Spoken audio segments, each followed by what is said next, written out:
Setelah meraih kemerdekaan, ternyata kondisi keamanan dan pertahanan Indonesia masih belum benar-benar stabil. Perjuangan masih harus dilakukan. Kondisi di daerah masih didominasi oleh perebutan kekuasaan serta pertempuran. Salah satu pertempuran yang terjadi setelah diproklamasikannya kemerdekaan Indonesia berada di kota Bandung, yang dikenal dengan peristiwa Bandung Lautan Api.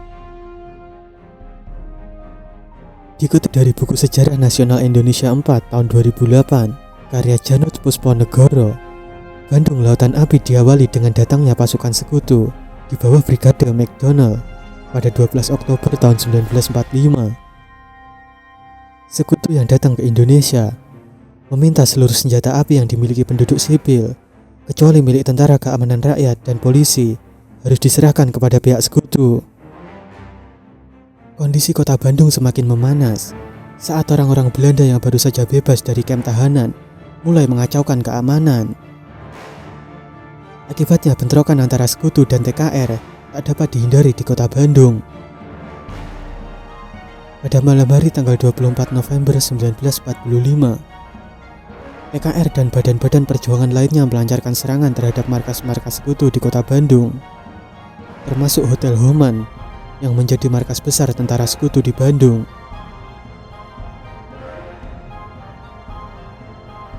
Tiga hari setelah penyerangan markas sekutu, pasukan sekutu menyampaikan ultimatumnya kepada Gubernur Jawa Barat agar segera mengosongkan wilayah Bandung Utara oleh seluruh warga Indonesia, termasuk pasukan bersenjata dan pejuang Indonesia.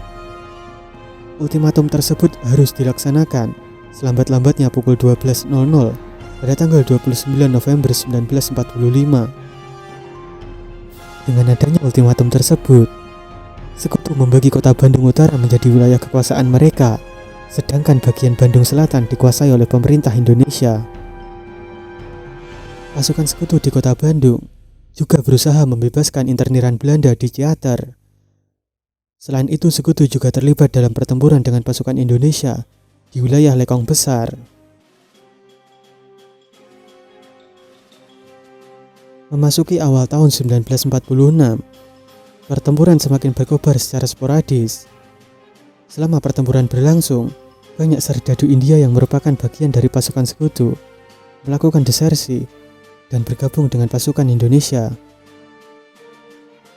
Salah satu serdadu India yang membelot diantaranya adalah Kapten Mirza dan pasukannya saat terjadi pertempuran di Jalan Fokker pada pertengahan Maret 1946.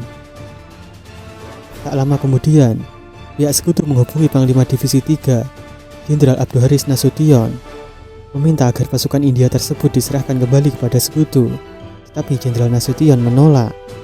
Permintaan dari pihak sekutu bukan hanya untuk mengembalikan pasukan India semata, tetapi juga meminta untuk mengadakan pertemuan dengan pihak Indonesia. Serangan-serangan sporadis dari pasukan Indonesia dan kegagalan mencari penyelesaian di tingkat daerah telah membuat posisi sekutu semakin terdesak.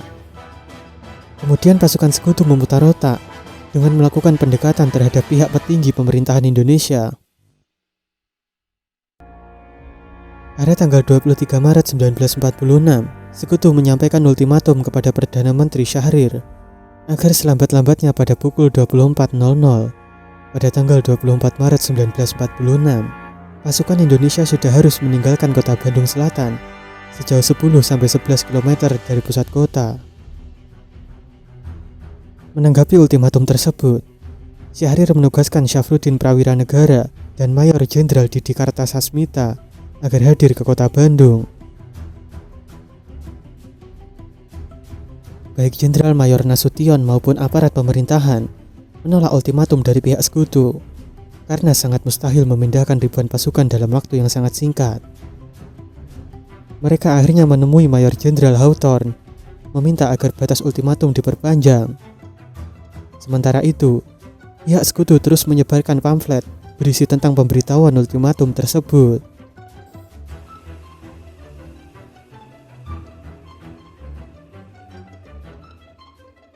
Pada sore hari tanggal 23 Maret 1946, Jenderal Nasution ikut ke Jakarta bersama Syafruddin dan Didi Kartasasmita untuk menemui Perdana Menteri Syahrir. Saat berada di Jakarta, Perdana Menteri Syahrir mengutus agar Nasution memenuhi ultimatum tersebut. Syahrir berpendapat bahwa tentara Indonesia belum mampu menandingi kekuatan pasukan sekutu. Pada keesokan harinya, Jenderal Nasution kembali ke kota Bandung untuk sekali lagi melakukan negosiasi terkait penundaan pelaksanaan ultimatum. Namun tentara sekutu tetap pada pendiriannya untuk menolak penundaan ultimatum. Sebaliknya, Jenderal Nasution juga menolak tawaran sekutu yang hendak meminjamkan 100 buah truk untuk membawa pasukan Indonesia keluar dari kota.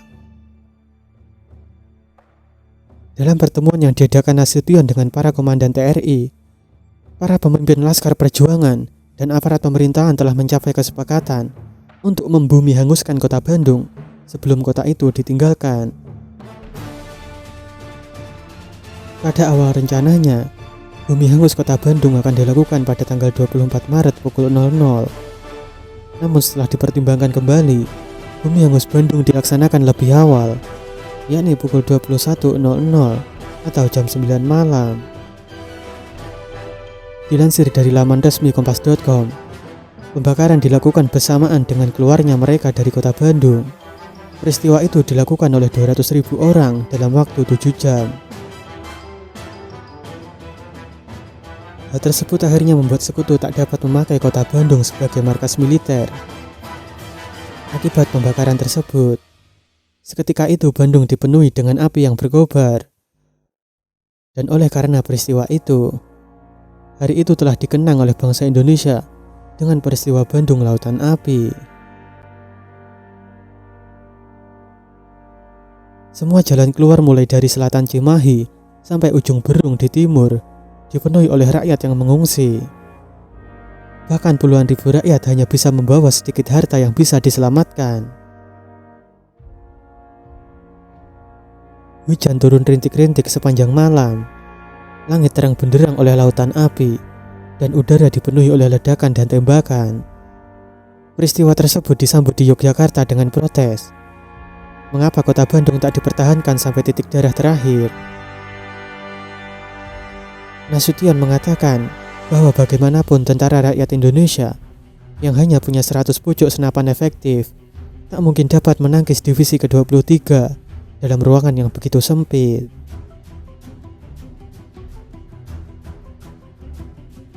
Kalau memang harus jatuh, lebih baik sekutu hanya menerima puing-puingnya saja. Dan sementara tentara rakyat Indonesia tetap dapat utuh dan bisa melanjutkan gerilya dalam kota pada setiap malamnya.